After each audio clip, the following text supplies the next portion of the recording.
So I have somewhere in the area of like 12 YouTube channels. I'll list all of them below.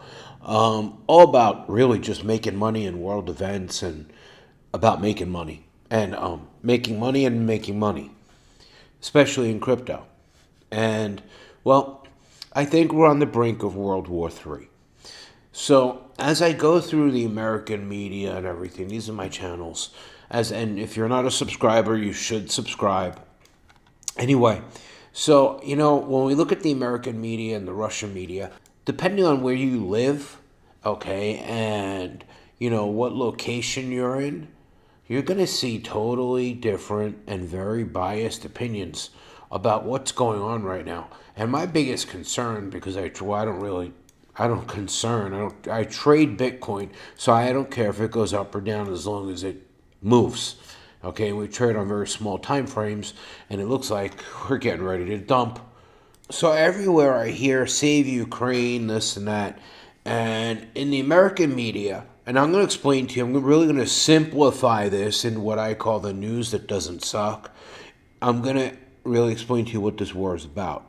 And unfortunately, the Ukraine is just caught in the middle of something much bigger, much greater than one country.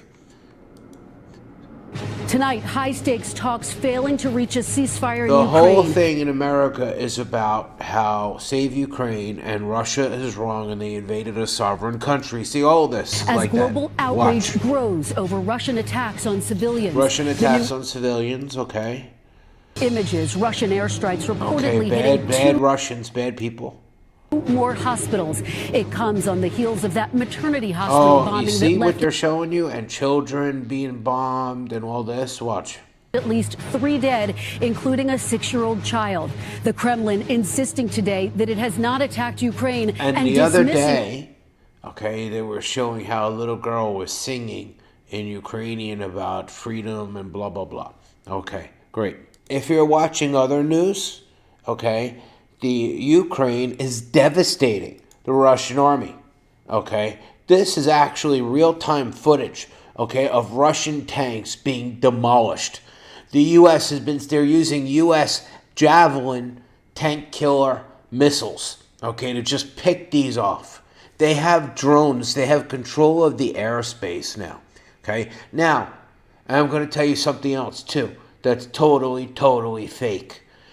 Poland, okay, is saying that, they would go ahead and, here, Lane, I wish I could let you see all of this, but, it's talking about how they're showing, well, look, Poland wouldn't send airplanes, you know why? They were going to send Russian era MiGs, okay, or the equivalent, and they said that they would send them if the U.S. would send Poland brand new replacement jets. What the hell are you doing, Poland? What the hell? So you're giving up nothing. Do you know when this started? Germany sent, instead of missiles and armaments, Germany sent toilet paper and helmets. Okay, on the first day of the invasion. Now, here's the deal. Okay, Ukraine is caught in the middle. Years ago, there was, how could I explain this to you simply?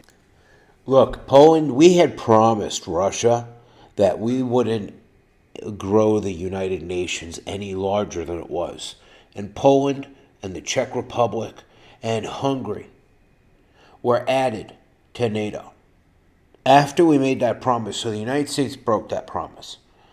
And we've encroached NATO. NATO is a group like a gang. Think of it like a gang, okay? That's getting bigger and bigger. And it's basically becoming everyone except China against Russia, right? And it's funny because when Yeltsin was in charge of Russia, he said, we're not Haiti, okay? You cannot treat us with disrespect. And it's funny because, NATO started bombing Yugoslavia. Yugoslavia was kind of like let's call it California, like a piece of the Soviet Union, like California to the United States. And, and then what happened was on March 24th, 1999, Kosovo, okay, which was part of Serbia, was bombed. And a year later, okay, Putin became president. And in 2002, he asked to be a member of NATO. And they told him no. And he asked, why can't we be part of the European Union? They said no. Do you know when 9/11 happened? Okay, Putin actually, and this you can look this up, he called Bush and offered help in Afghanistan. Okay, and he even offered them to be on their put troops on their borders. So it's kind of like a crazy thing.